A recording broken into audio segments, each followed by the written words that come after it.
So on this part, we're going to use a foam roller.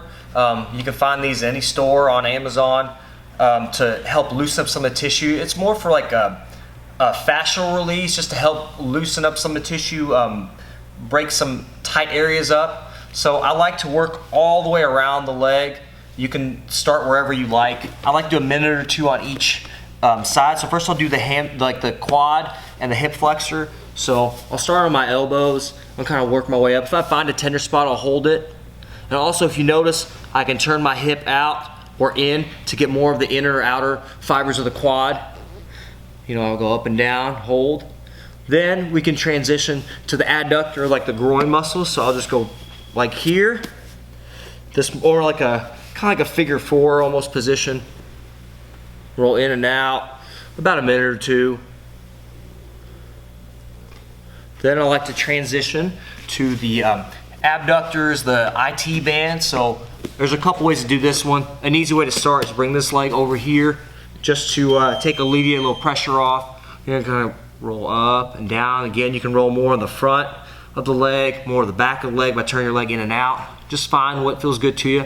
Find a tender spot, hold it. You know, a minute or two each way.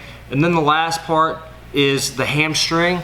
So you can do one leg, you can do both legs. I like to start with this way, one leg down, rolling up and back. You can turn the foot out, roll on the outside, turn the foot in, roll on the inside. Sometimes it doesn't give enough pressure. So if you want a little more pressure, what I like to do is like a figure four position. So I like to take this, put it on top to add a little more pressure to my leg. And roll this way. Adam? Adam. All right, Adam, let's do a few. Behind the knee, you can do the calf, whatever you want to do. You just find your tender spots, yeah. Put some pressure on it, go forward and back. Yep. Work the area. Knead it. Yeah, put that way. You actually can get a little stretch on both sides. You get a little work on the left side, a little stretch on the right side. And then you can work the in and out, so kind of work on out that way, good. And you can always be down on your elbows too if you need to, if you have a hard time holding yourself up like this. Yep, if you need to. Yeah, you can. But. And then work on the inside, so work on the inside. Yeah, you can do that way. Yeah. And then work on the outside. You can just prop that leg, you can put the leg over on the floor. Yep, there you go.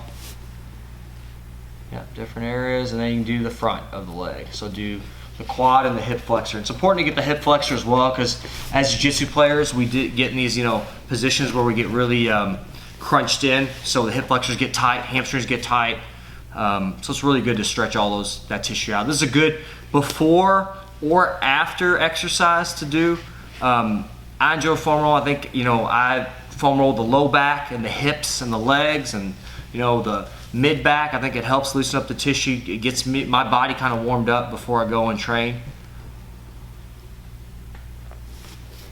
So another thing, make sure you spend enough time as a warm up and a cool down. It's really important to give yourself enough time. If you're, a guy that trains a lot, or you're in the gym and you tend to get a little tight, before going into the gym, spend a little more time to foam roll, stretch, get your body kind of warmed up. Stationary bike, a rower is fine. Anything that feels good to you, just to get the blood flowing, to help prevent injuries and keep those muscles kind of warmed up and ready to go.